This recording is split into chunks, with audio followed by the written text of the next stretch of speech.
He was my only son. She was the daughter-in-law who once cried for my help and then cropped me from the photos. They used my money to buy their dream home, then told the world they did it without help. So I activated the lien they forgot I held and rewrote the legacy they tried to erase me from. Wait, before we go any further, I gotta ask, where are you watching from? Drop it in the comments and don't forget to subscribe. The first thing Lorraine noticed was the smell of sage and lemon polish. The second thing she noticed was that her presence had been scrubbed just as clean.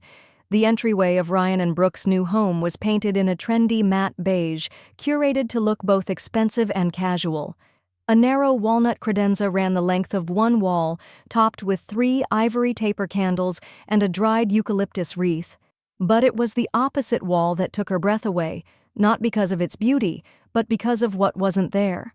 Their family photo wall, a gallery-style arrangement, clean lines, modern black frames, pictures of Ryan from childhood through adulthood, vacation snapshots, candids of Brooke's smiling parents holding glasses of champagne. Even Brooke's golden retriever, pixelated in puppy form, made the cut. But Lorraine? Gone. The childhood beach photo, once of Ryan on Lorraine's lap, wrapped in a towel, sunburn on his cheeks, was now just Ryan and the Pacific. The wedding photo, where she stood next to Brooke's mother, had been cropped mid-shoulder and replaced with a blurred vignette effect. Lorraine recognized it. She was there. She remembered the floral pattern on her dress. It had cost her more than she wanted to admit. "Wow," she said, her voice steady as she kept her coat buttoned. "This looks different." Brooke appeared beside her, wineglass in hand. "Oh," she laughed, flipping a loose curl over her shoulder. "Yeah, we streamlined everything. Clean lines, no clutter. Ryan wanted a fresh start." "Did he?" Lorraine asked, but softly, half to herself. Brooke didn't answer. She just smiled, the kind of smile that closes a door, not opens one. Ryan came down the hallway carrying their toddler, Chloe, whose arms stretched toward Lorraine. She took her granddaughter into her arms gratefully, the small weight grounding her as her eyes scanned the wall again. The family wall, the history wall. Her erasure was so methodical it couldn't have been accidental. She pressed a kiss to Chloe's temple and smiled as if nothing inside her was collapsing. Dinner passed with the usual noise, Brooke's voice rising to fill every pause, Ryan offering a too eager, "Isn't this great, Mom?" as the turkey was carved. Lorraine smiled. She complimented the green beans. She laughed at Chloe's mashed potato handprint, but something cold had set in her chest like frost on bone. After dessert, when the dishwasher hummed and the conversation turned to mortgage refinancing, Lorraine tuned out. Brooke mentioned equity like it was something she'd earned. That night, back in her own home, Lorraine moved in silence. She placed her earrings in the velvet tray on her dresser, turned off the light in the bathroom, and stood for a moment in the doorway of her study. Then she walked in. The filing cabinet's bottom drawer creaked open, old hinges protesting as she reached for a thick manila folder marked in her own meticulous handwriting, "Ryan Brooke Closing Docs." She slid it out and carried it to the desk. A personal check copy, $68,000, signed and deposited within 48 hours of their offer being accepted. Her notes about the seller's conditions, fast close, no contingencies, the original gift letter they insisted she write to appease the bank, and her copy of the title agreement, the one that showed she held an informal stake as a bridge investor, not a gift, a stake. She remembered that week with bitter clarity, Brooke's voice cracking on the phone. "We'll lose the house if the funds don't clear today." Lorraine had written the check that night. She hadn't even changed out of her robe. She hadn't asked for praise. She certainly hadn't asked to be canonized in a blog post or family video, but she never expected this. She closed the folder and rested her hand on it, palm flat. The hallway wall wasn't just decoration, it was declaration, and they had declared her non-existent. But the paper told a different story. She pulled out a Post-it and scribbled one phrase before tucking it inside the folder. "Visibility is not optional." Lorraine reached for her laptop, opened her documents folder, and renamed one. "Ryan Brooke Closing Docs. Active." She sat open on her desktop like a wound she'd finally decided not to ignore. Her tea had gone cold beside her, untouched since she brewed it. The house was silent, save for the hum of the refrigerator and the distant ticking of the hall clock. It was almost midnight, and the erasure still rang louder than the photo wall. She clicked the folder again, opened her transaction archie, and launched her old Quicken software, last updated 3 years ago but still synced to her saved records. Password remembered on the first try. She scrolled. Line by line, her memory returned in hard numbers. $68,000 wire transfer, bridge loan paperwork, email correspondence with Marcus, her longtime banker, title assurance notes, Brooks' signed acknowledgement of receipt. It all sat there, indisputable. Yet outside her walls, in the home her money helped build, it was as if none of it had ever existed. She picked up the phone and called her sister, Marlene. It rang twice. "You're up late," Marlene said, voice sleepy but alert. "Something wrong?" "They took me off the wall," Lorraine said flatly. "Every photo, every trace." "What?" A pause. Then sharper. "What do you mean, off the wall?" "I mean, Brooke reframed every picture in their house to cut me out. Ryan's baby photos, the wedding shots. Even the one of the 3 of us at the cabin. Gone, cropped, replaced." Marlene exhaled slowly. "And you said nothing?" "What was I supposed to say?" "Excuse me, I noticed you deleted me like an old receipt." "You're too quiet, Lo," Marlene said. "That's why they think they can do this." That landed like a pebble in a still pond. Lorraine didn't reply. She didn't need to. They both knew the truth of it. After they hung up, Lorraine opened a subfolder buried in her archives labeled Loan Support, Emergency. She hadn't touched it since Brooks' credit had bottomed out the spring before they closed. She pulled up the mortgage pre-approval letter. A laughably thin amount, insufficient without substantial help. The bank had flagged Brooks' credit as unstable due to a maxed-out card and a collections hiccup from a canceled trip she never paid off. Lorraine had stepped in without judgment, not because she had to, because she trusted them, and because they had looked her in the eye and promised, "We'll never forget this." Lorraine had co-signed the temporary bridge loan with Marcus's help, something she'd told no one but Marlene. The paperwork had been quietly filed to secure the financing window before the final lender stepped in. She hadn't expected gratitude, but she hadn't expected burial either. She logged into the county's public records portal. Property tax lookup, parcel number entry, title overview, owner, Ryan, last name, co-owner, Brooke, last name, lien holders, redacted bank, secondary lien recorded, Lorraine, last name, active. She blinked, read it again. It was still there. Her name, not sentimental, not decorative, not in a frame, but legal, permanent, visible. Her name hadn't been erased, not where it mattered. She leaned back in her chair, the leather creaking beneath her. Brooke might have cropped her out of the images, but the mortgage history told another story, and mortgage history, unlike memories, had a paper trail. She clicked Print Record Summary, slid a fresh sheet of paper into the tray, and waited as the printer warmed to life. On the top margin, in neat familiar font, line holder, Lorraine, last name, cliffhanger. She reached for her legal pad and wrote 2 words underlined in ink, still visible. Then she opened a new browser tab and typed, Property Line Activation Protocol. Lorraine didn't sleep much after confirming her name was still on record. It wasn't insomnia, it was strategy. She lay in bed with the hush of the ceiling fan above her and the slow churn of years-old decisions recalculating in her mind. All this time, they had painted her out of the picture, but under the glossy paint of their independence, her initials still held the studs together. By sunrise, her decision was clear. She called Marcus at 9:01 a.m., exactly 1 minute after his office opened. "Still an early riser," he said with a chuckle. "What can I do for you, Lorraine?" "Coffee," she replied, "and 10 minutes of truth." They met at the cafe 2 blocks from the credit union, the same one where she'd signed the temporary equity agreement 4 years ago. Marcus was already seated when she arrived, manila folder tucked under his elbow, 2 coffees on the table. Hers was just the way she liked it. No sugar, just cream. She slid into the chair, notepad in hand. No small talk. "I need to know," she said. "Is my lien on the house still enforceable?" Marcus opened the folder, flipped to the signed paperwork and pointed. "Uncontested, still live, filed with the county recorder, no motion to dissolve or transfer," which means, yes, fully enforceable. Lorraine let out a small breath through her nose. Not relief, confirmation. "If I activate it?" she asked. He nodded slowly. "Triggers a reassessment.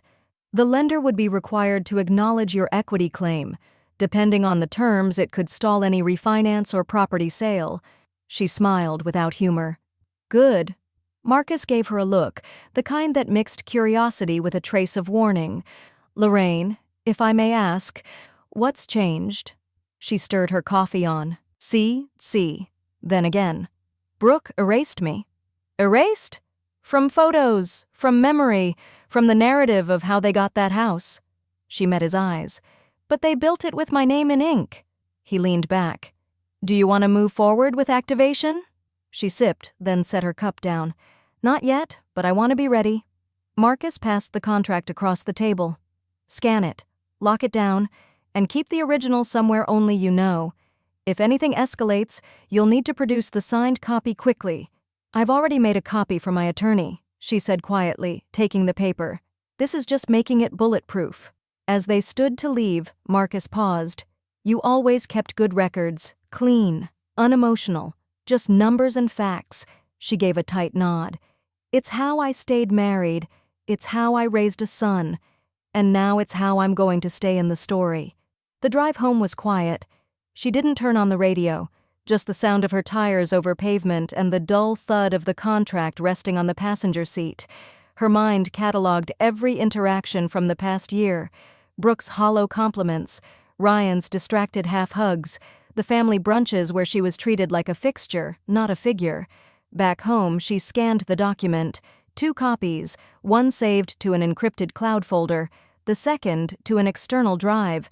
She labeled both clearly. Subject, Lorraine Leanne. Equity stake, Ryan Brooke. Then she walked to her hallway closet and opened the fireproof lockbox she hadn't touched since her husband died. Inside, his will, her old tax files, and now, the only paper that tied her name to a home she'd helped secure. She slid it in, shut the lid, clicked the lock. The silence around her felt sharper than before, but it was no longer empty. It was lined with resolve. She returned to her desk, pulled out her calendar, and circled a future date in red. No label, just intention. That night, she opened a new email draft addressed to herself, attached the backup contract, and typed a subject line she'd never used before. Contingency Activation Protocol. Do not delete. Lorraine didn't send the email right away. She let it sit in drafts while she moved to the dining room table, where the smell of dust and dry pine from the old photo albums filled the air like a ghost of every holiday she'd hosted. She wore cotton gloves, the kind she used for tax filing back in the day, and began laying out a different kind of evidence. Visual, emotional, undeniable. The wall in their hallway had excluded her. But here, on this table, in this light, she still existed. There was Brooke, baby-faced and nervous, standing beside Lorraine at the bank on closing day, holding a coffee like it was a lifeline. Ryan was behind them, grinning, pen in hand. Lorraine had paid the inspection fee that morning. It hadn't been asked. It had been assumed. The receipts told the rest of the story. Digital wire confirmations, property tax prep records, gift letters with highlighted phrases, non-refundable support toward initial home equity. She'd kept every signature, every acknowledgement, even the thank you card that Brooke mailed 3 weeks later. "We'll never forget what you did for us." Forget? They hadn't forgotten. They'd erased. Lorraine leaned over the table and began sorting everything into categories: financial, legal, personal, each labeled in bold ink and slipped into clear folders. The ones for proof of contribution went into a locking accordion file. She placed a sticky note on the cover. It read, "Silent stakeholder. When she took a break, she made tea, chamomile." The bitter notes grounded her. Her phone pinged as she stood by the kettle. A notification from her browser. New post from a homegrown house. She knew the name. It was Brooke's lifestyle blog. Lorraine clicked.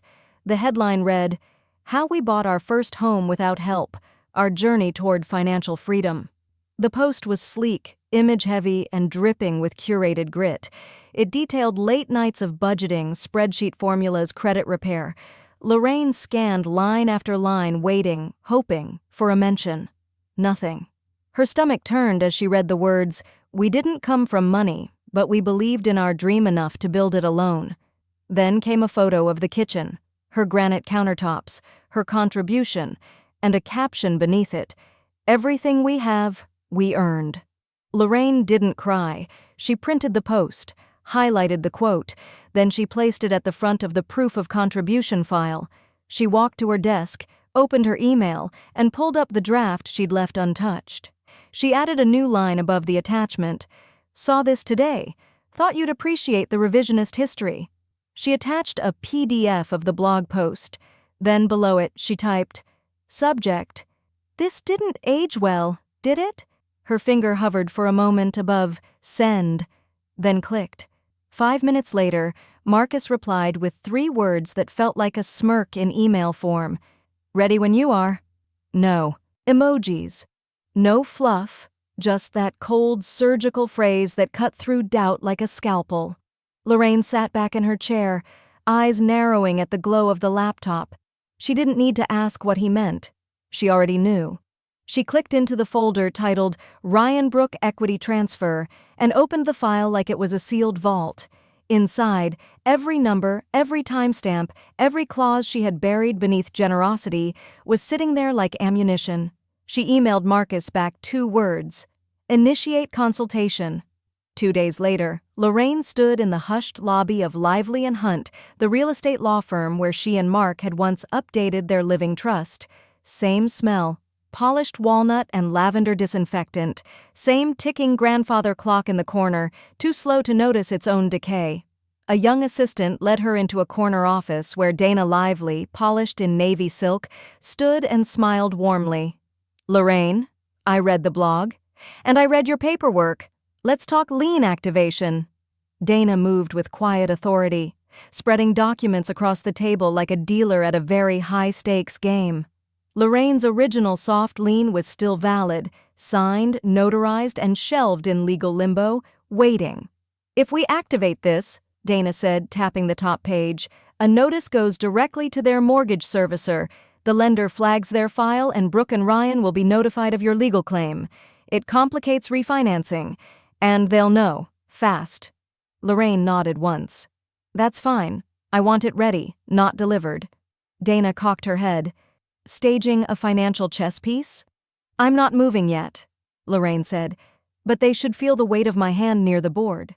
Dana leaned back, studying her. "You've always struck me as meticulous." "I used to think that was a flaw," Lorraine replied, signing the draft letter with one deliberate stroke. "Turns out it's a boundary." When Lorraine returned home, the envelope sat on her passenger seat like it had a pulse. The printed label read, "To Sunpoint Mortgage Servicing LLC RE, Secondary Lien Activation, Property Address on File." She parked in her garage and didn't get out right away. She stared at the dashboard clock ticking forward. She imagined Brooke laughing at a dinner party, casually bragging about refinancing into something smarter, as if debt had never touched her. Lorraine's jaw set. She reached into the glove box, pulled out a black Sharpie from her console drawer, and carefully wrote across the flap of the envelope in her accountant-perfect penmanship, "Not yet."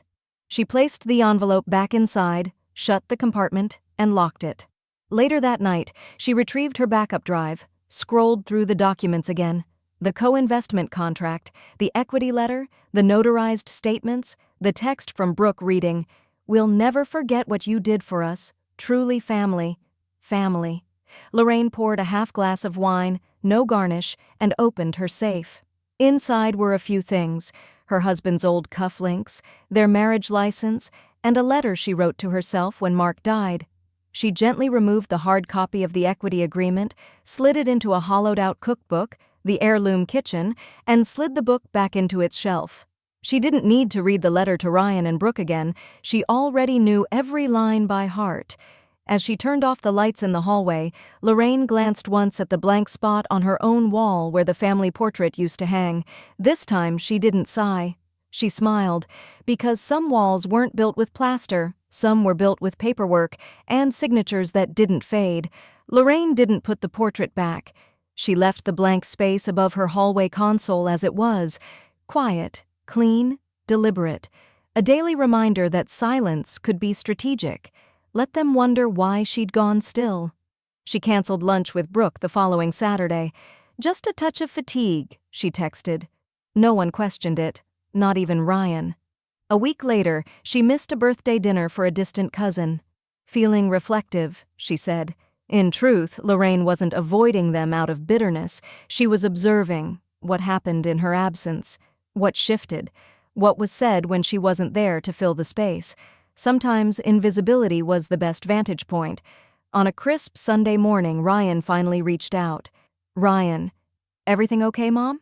Haven't seen you in a while." "Lorraine, just reflecting on things I helped create." It was the most honest thing she'd said to him in months, and the most unreadable.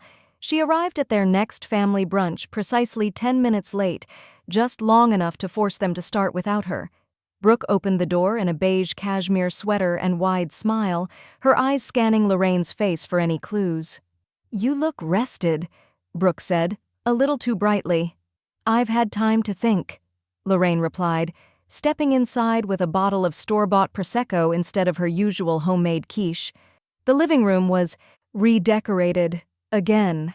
Minimalist, muted, like an Instagram ad come to life. Lorraine glanced at the gallery wall, still scrubbed clean of her existence. They sat around the table, Ryan cutting avocado toast into symmetrical halves, Brooke chatting about weekend yoga, refinancing, and how they were planning to unlock some equity soon for an upgrade out back. "I told our broker it's silly not to use our house as leverage, it's all about timing," Brooke said, sipping her mimosa. "We've got great comps in the neighborhood. Should be smooth." Lorraine raised a brow. "Equity's a funny thing. You don't always know who you're borrowing from." Brooke blinked, then smiled tightly. "Well, that's why we trust the bank to tell us what's fair." Lorraine sipped her drink, said nothing, and folded her napkin into a crisp triangle. That evening she sat at her kitchen table, the overhead light humming softly. She logged onto her laptop, opened a browser, and searched the name of their refinance appraiser. Brooke had casually dropped it over brunch. The firm's website had a generic contact form. "Have a tip about a property? Help us validate our accuracy." Lorraine typed, hands steady, words sharp.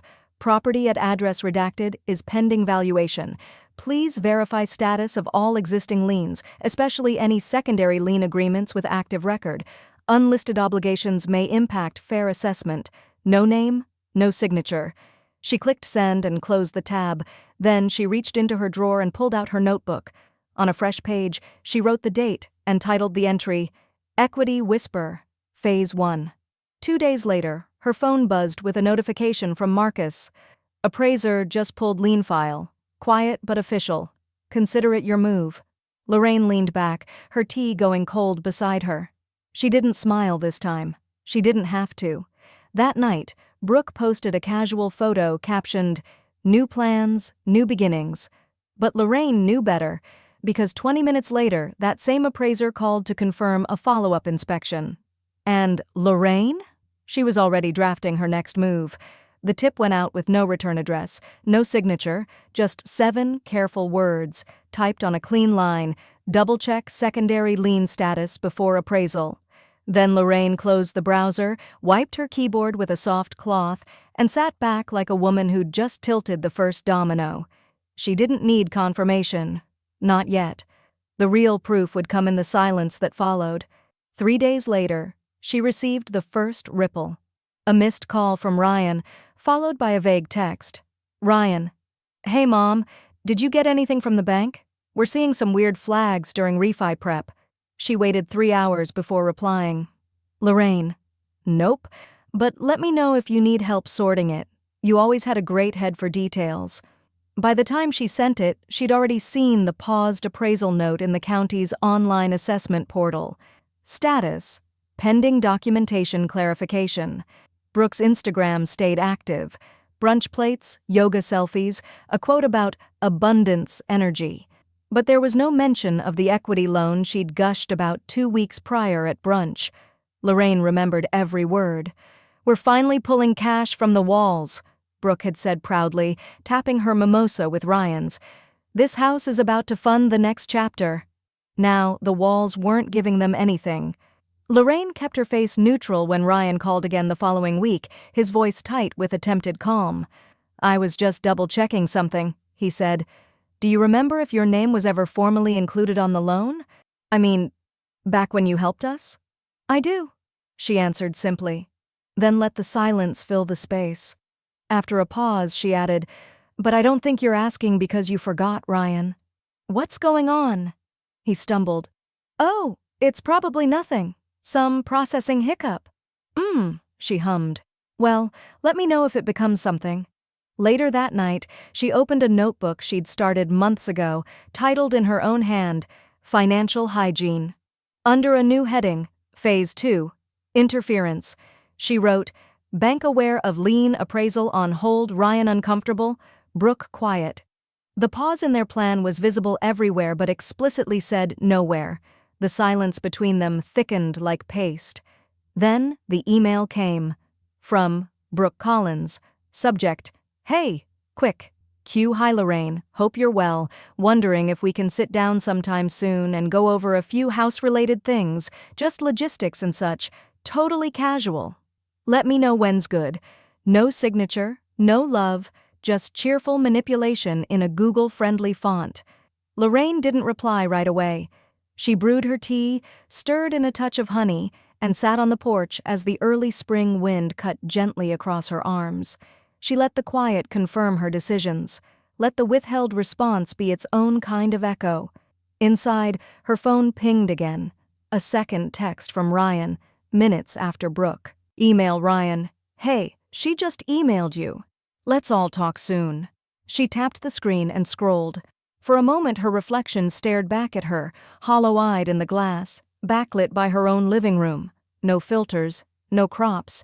When she finally opened Brooke's email again, she clicked forward instead of reply and sent it to Marcus with a short line. "Looks like the trees noticed the axe handle." The next morning, Lorraine stood in her kitchen robe, cradling her coffee like a verdict. Marcus's voice echoed in her ears from the night before. "They're trying to refile?" It wasn't just desperation. It was strategy, a quiet chess move Brooke and Ryan assumed no one would notice. But Lorraine had always played the long game. And now, the board was hers to read. Her phone lit up with a new notification, a tagged Facebook photo from someone in the church group. Lorraine tapped it open and blinked. A smiling Brooke at brunch. The caption read, "Grateful for this season of growth. Just thinking back on how we bought our home without a dime of help. John, faith and finances." Lorraine didn't even frown. She simply opened her document archive and pulled up a PDF labeled Co-Investment Agreement-2021. Her signature sat crisp at the bottom, just beneath a clause titled Temporary Equity Stake until 2026. Nothing dramatic, just enforceable. The lie wasn't new, but this time it had legs and an audience. Within the hour, a friend forwarded her a screenshot from a group chat. Brooke had apparently told several mutuals that Lorraine had insisted on gifting the down payment and was now acting unstable about boundaries. Goodwill, Lorraine thought, sipping her coffee, doesn't mean blind generosity. It means trust with structure, and structure has limits. She picked up her phone and called her attorney, Maureen. "I think it's time," Lorraine said simply. "To go public or to go legal?" Maureen asked. "Both. They're telling a version of history I don't recognize. I'd like to submit the original." By noon, Lorraine had emailed her all the documents, the notarized agreement, the proof of bank transfer, the tax records listing the stake as a conditional investment. Maureen responded with a single sentence, "We'll file the letter today." That evening, Lorraine sat by her fireplace, sorting through the old gift letters Brooke had handwritten 2 years ago. We promise to honor the trust you placed in us." She highlighted one particular line in red ink. "We see this home as part of your legacy, too." Legacy. They'd weaponized that word against her, reduced it to drywall and faux gratitude. But Lorraine knew better. Legacy was about acknowledgement, not decoration. And this story, her part in it, had been deliberately redacted. Maureen called back the next morning. "Certified letter's been issued," she said. "Tracking says they should receive it by tomorrow afternoon." Lorraine exhaled through her nose. She imagined Brooke opening the letter with a manicure still drying, eyeing the heading, "Notice of intent to reclaim partial interest." "We're not suing," Lorraine clarified again. "We're simply reminding them what's owed." "Exactly." Maureen paused. "But be prepared for fallout. Truth stings when it's been buried this long." That night, Lorraine did something she hadn't done in months. She pulled out the original real estate binder from the back of her closet. Inside, every milestone was preserved. The inspection photos, the loan pre-approval emails, even the group text screenshot where Ryan had written, "We would have lost the house without Mom." She smiled faintly, not out of joy, but recognition. Memory didn't lie.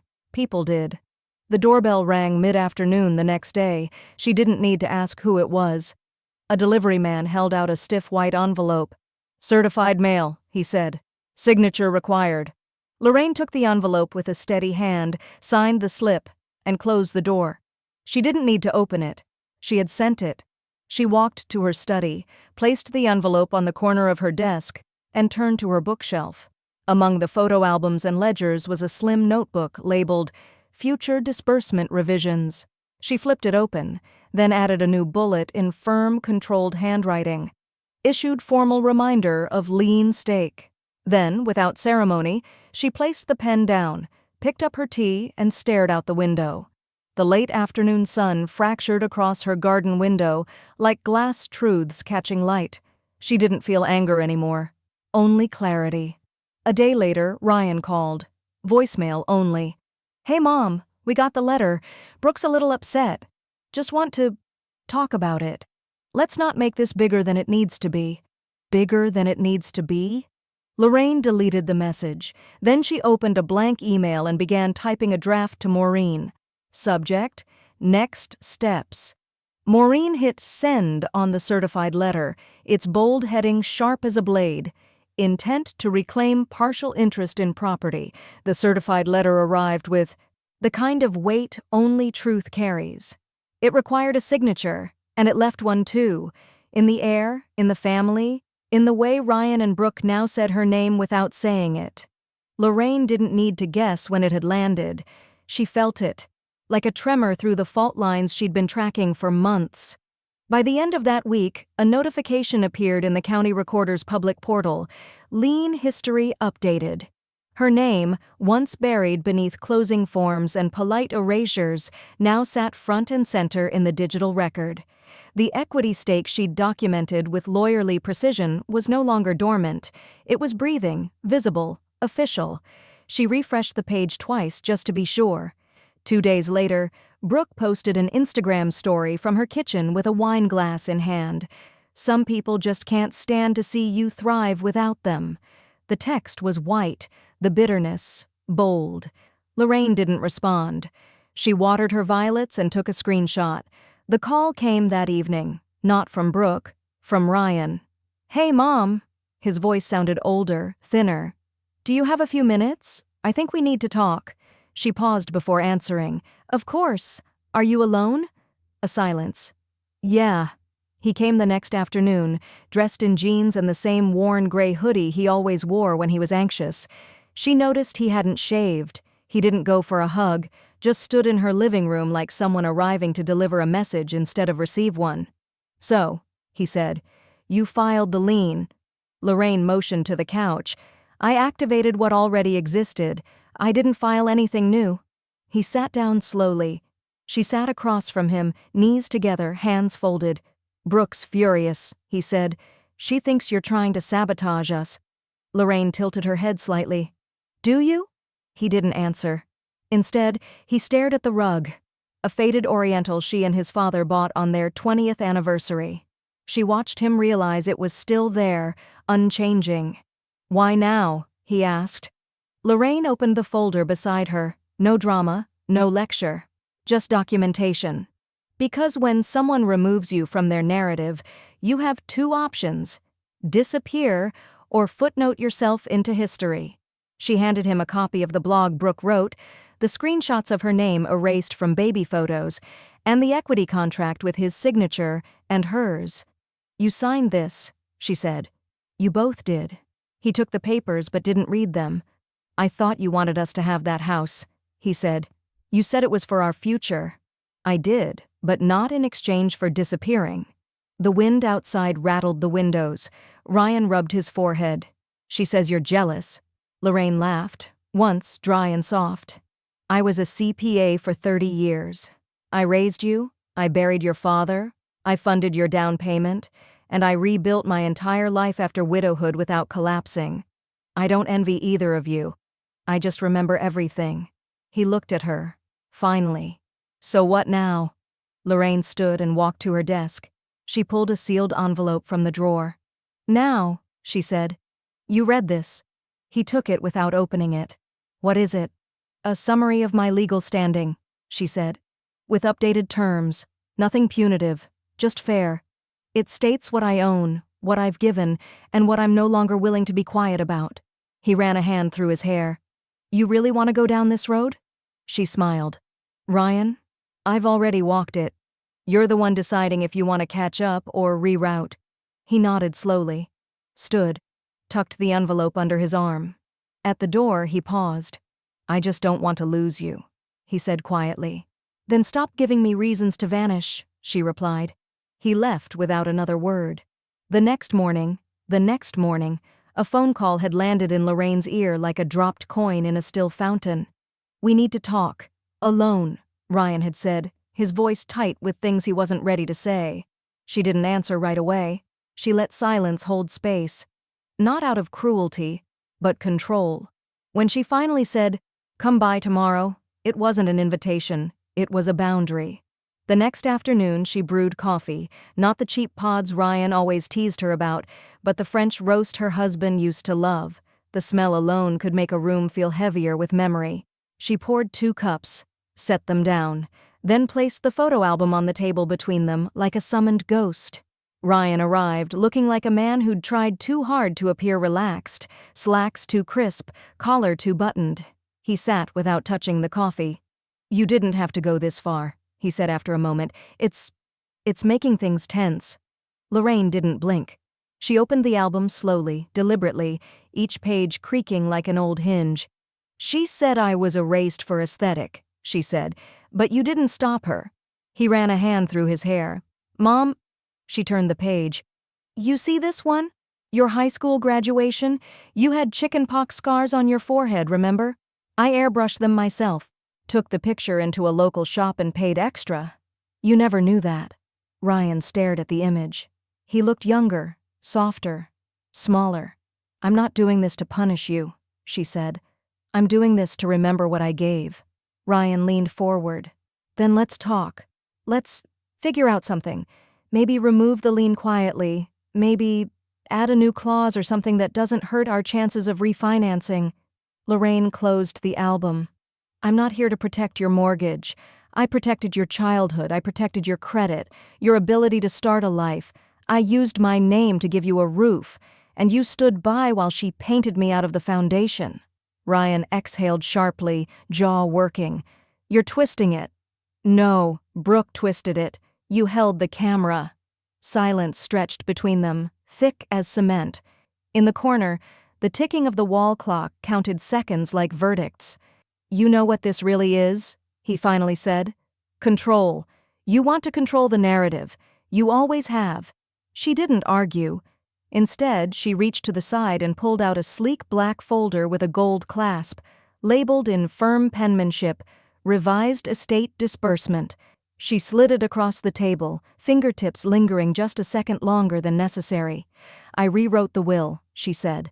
"No joint survivorship, no co-ownership, no assumption of legacy. I don't owe anyone a legacy who treats it like an afterthought. Ryan's face drained, color pulling from his cheeks. He didn't touch the folder. You're cutting me out? I'm drawing the line, she said. If you want to step over it, you do it with your eyes open. He opened the folder. A single page inside, a clean breakdown of assets, names, designations. Brooke's name wasn't there. A note at the bottom read, "In cases of legal dispute, all parties forfeit claims." Ryan stared at it. His voice dropped. You named the community housing fund? I named the women who don't have to beg to be remembered, Lorraine replied. I built equity in this family, and when I was removed from the wall, I made sure I wasn't removed from the record. For a long time, neither of them moved. I don't know how to fix this, Ryan said finally. That's because it's not broken, Lorraine replied gently. It's revealed. She stood, walked to the window, parted the curtain with 2 fingers. Outside, the garden she planted the year after his father died was blooming, late-season roses, tired but unbowed. You came to negotiate, she said without turning around. I came to remember. Cliffhanger. Behind her, Ryan closed the folder quietly. So what happens next? He asked. Lorraine turned. Her eyes met his, clear and unshaken. That depends, she said, on what you do with what I just gave you. The next morning, she sat at her desk with the same folder opened in front of her, its contents now more than declaration. They were instruction.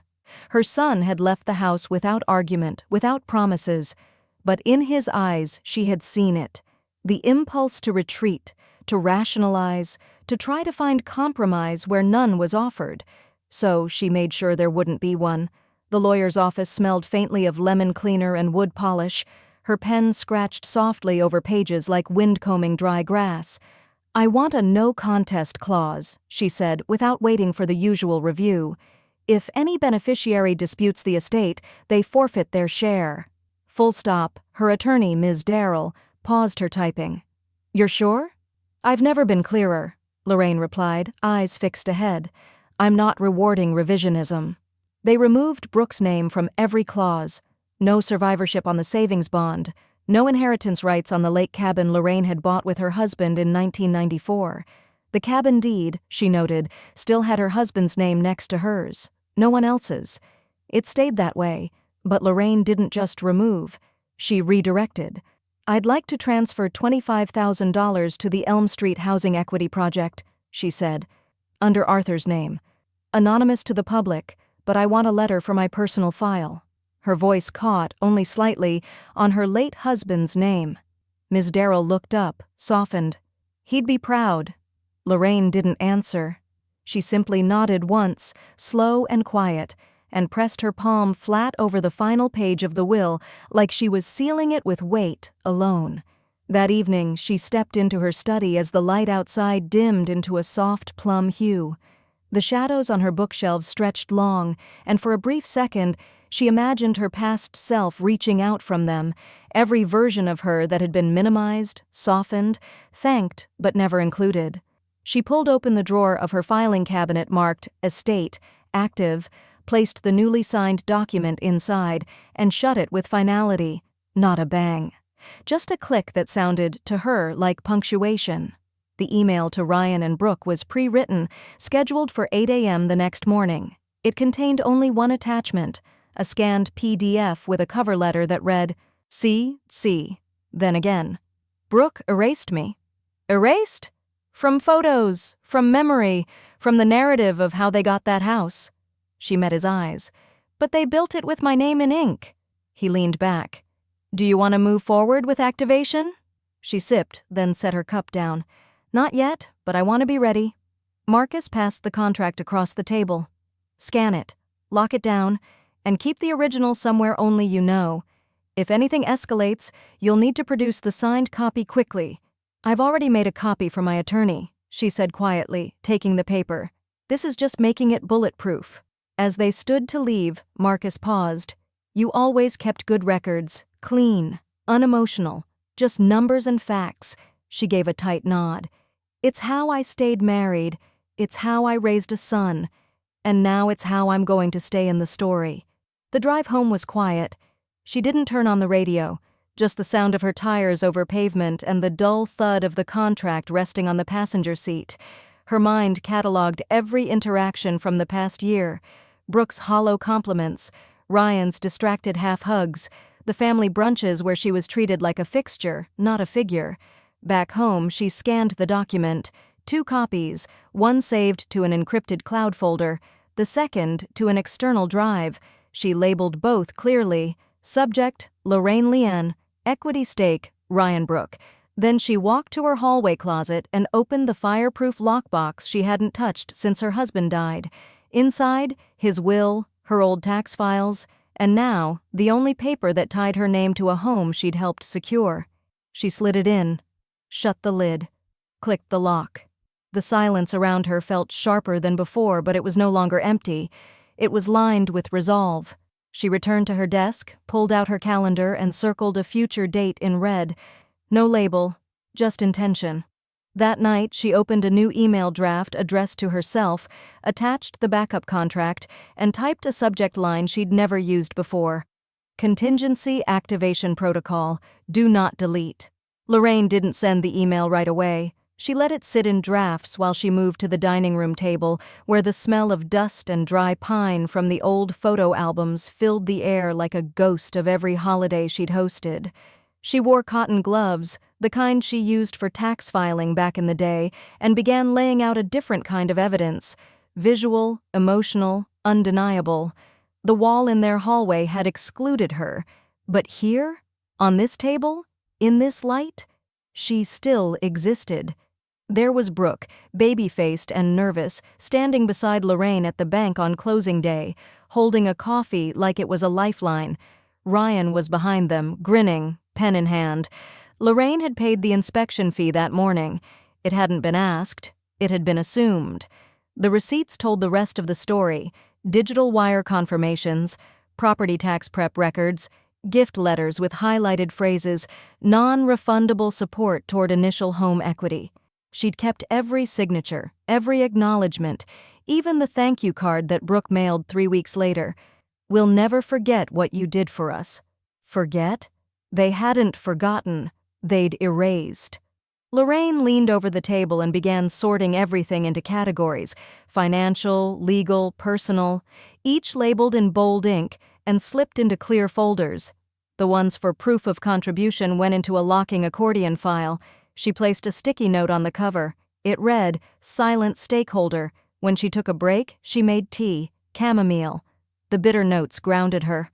Her phone pinged as she stood by the kettle. A notification from her browser. New post from a homegrown house. She knew the name. It was Brooke's lifestyle blog. Lorraine clicked. The headline read, "How we bought our first home without help. Our journey toward financial freedom." The post was sleek, image-heavy, and dripping with curated grit. It detailed late nights of budgeting, spreadsheet formulas, credit repair. Lorraine scanned line after line, waiting, hoping for a mention. Nothing. Her stomach turned as she read the words, "We didn't come from money, but we believed in our dream enough to build it alone." Then came a photo of the kitchen, her granite countertops, her contribution, and a caption beneath it, "Everything we have, we earned." Lorraine didn't cry. She printed the post, highlighted the quote, then she placed it at the front of the proof of contribution file. She walked to her desk, opened her email, and pulled up the draft she'd left untouched. She added a new line above the attachment. "Saw this today. Thought you'd appreciate the revisionist history." She attached a PDF of the blog post. Then below it, she typed, "Subject. This didn't age well, did it?"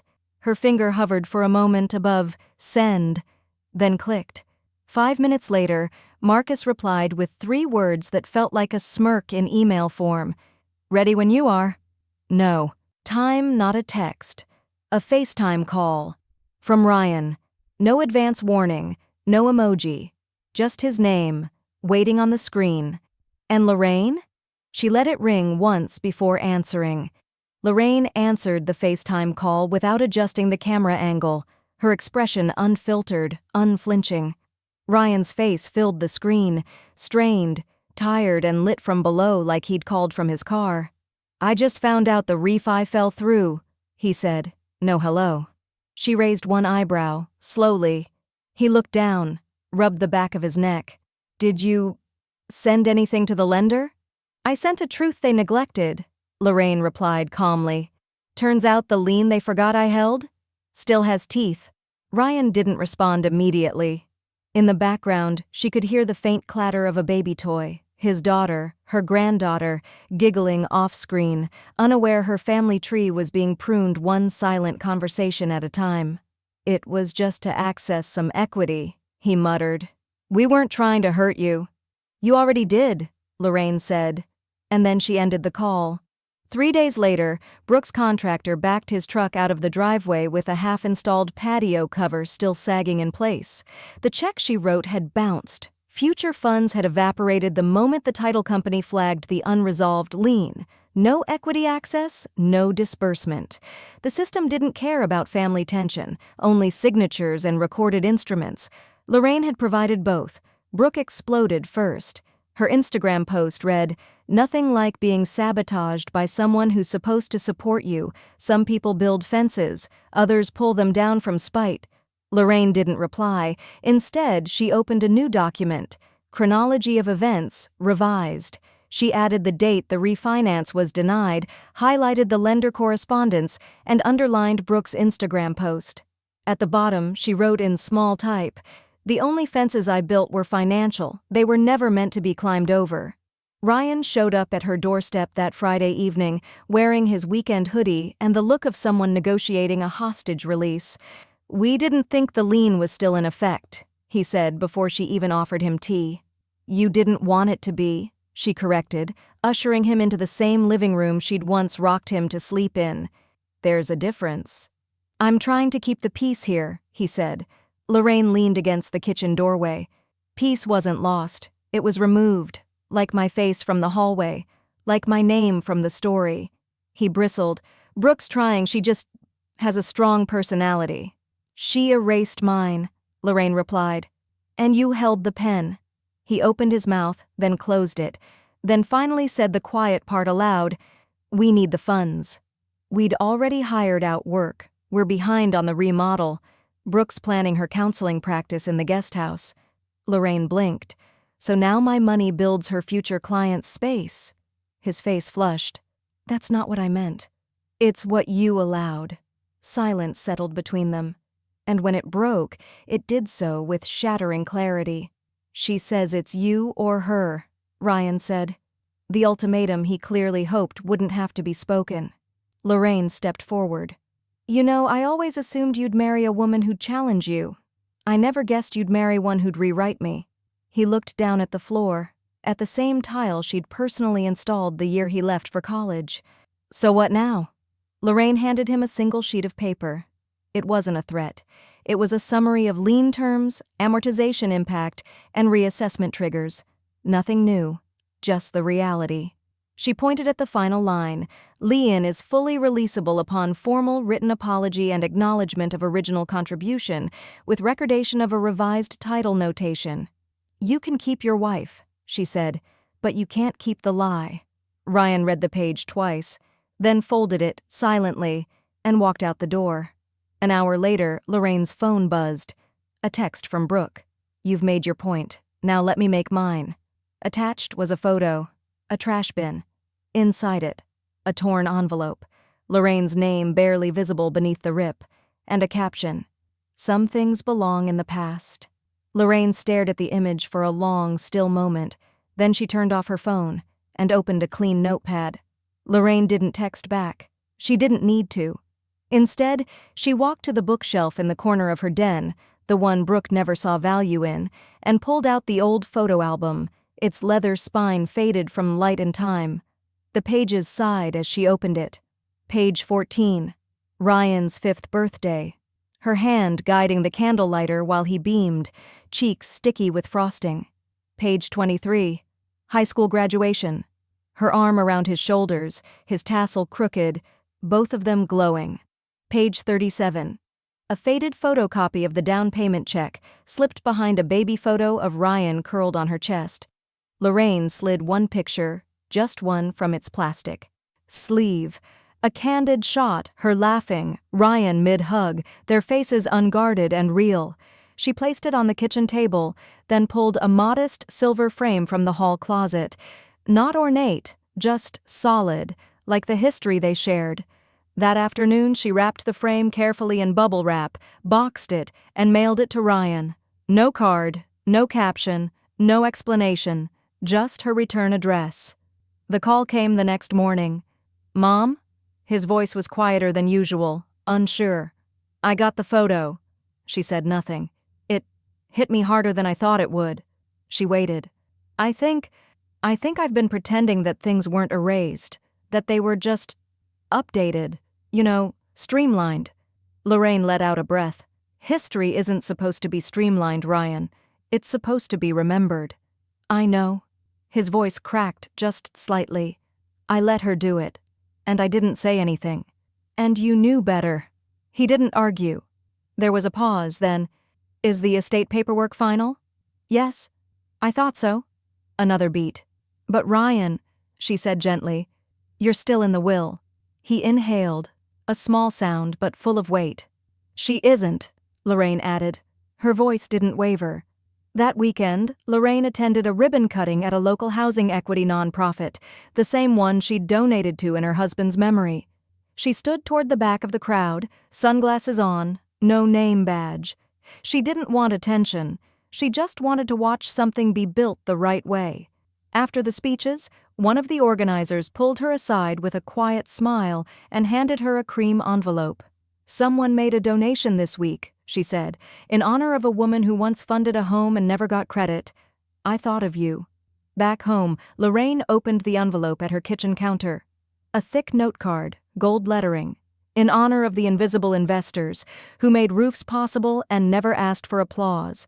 She read it twice, then placed it on the mantel beside the framed photo, the one she had sent, which Ryan had returned with a simple note. "She may have taken it down, but I didn't forget." A week later, a new envelope slid through her mail slot. No return address, but her name typed cleanly across the front. Inside, a single card from the foundation's communications director. "We'd love to feature your story in our upcoming campaign, The Women Behind the Walls." Lorraine folded the letter slowly, set it beside her teacup, and whispered to the empty room, "It's time." Lorraine turned the card over once more and read the title again, The Women Behind the Walls. The title echoed in her chest like a final bell. She stared at the lettering until it blurred. For a moment, she simply sat in the stillness, her thumb pressed to the card's crease, her tea cooling untouched beside her. Then she rose. She walked slowly to her study, a room lined with intention, framed degrees, unopened manila folders, a vintage adding machine from her early CPA days. She closed the door behind her with a deliberate click. Not harsh, not timid, just final. The old brass desk lamp flickered to life. Light flooded the workspace, casting gold against the cherrywood grain. Her eyes fell on the pieces she'd gathered over months but hadn't yet assembled. 3 leather-bound notebooks, 1 battered external hard drive, a flash drive labeled in thick black ink, Truth, Final. She powered up her laptop and titled a blank document, The Silent Stakeholder. This wasn't revenge. It was preservation. It was authorship. Not a memoir full of grievances. Not a diary thick with tears. But a ledger, clear, factual, permanent, of every contribution she'd made, every dollar she'd moved, every part of the home that bore her fingerprint but not her frame. She typed slowly at first, then faster. Each keystroke summoned a memory with numbers behind it. The bridge loan cosign date, documented through Marcus's original emails. The gift letter Brooke had asked her to draft just for optics. The deposit transfer with subject line, "You're making a dream possible." She uploaded a scan of the Thanksgiving group photo, the one that first revealed her quiet deletion. She inserted screenshots of Brooke's blog post claiming they'd bought the house without help and cross-referenced that with the Venmo history showing repayments and dinner thank yous. She paused once, reading back a line she'd typed without thinking. Goodwill, like equity, can be measured. And revoked. The sun dipped beyond the blinds. The room dimmed, but Lorraine didn't stop. When she finally hit save, she'd completed the archive. Encrypted, organized, shared only with her attorney. Subject line, for the record, and the future. She sat back, shoulders lowered, not in exhaustion, but in resolve. Outside, dusk softened the neighborhood's sharp edges. At Brooke and Ryan's, the lights flickered in a kitchen still missing its backsplash. A slab of quartz leaned awkwardly against the far wall, waiting for funds that no longer existed. The house hadn't sold, the refinance hadn't cleared, the contractor had walked. On the porch, a stack of mail remained untouched. Near the top, a weathered, unopened envelope, Lorraine's certified letter, intent to reclaim partial interest, still waiting for acknowledgement. Across town, Lorraine's own home glowed, not bigger, not newer, but stable. The kind of place where records are kept and legacies aren't revised with a paintbrush or cropped with digital scissors. 2 days later, her phone buzzed. A voicemail transcription popped up. "Hi Lorraine, this is Jenna from WHEF, Women's Home Equity Foundation. We'd love to feature your story in our upcoming journal and speaker series. You'd be a perfect voice for our campaign on invisible contributors. Call us when you're ready." Lorraine didn't call back right away. Instead, she walked back into the study, pulled out the flash drive from the top drawer, placed it gently beside a silver frame. The photo inside, Ryan's 5th birthday. She was mid-laugh, lighter in face but strong in presence. Her hand lit the candle on his cake. She traced it slowly. Her fingertip paused at her own smile. Then, out loud, to no one but the lamp and the ledger, she said, "You erased me from the wall. I erased myself from your future." No bitterness in her voice, just authorship. "They erased me from the wall. I erased myself from their future."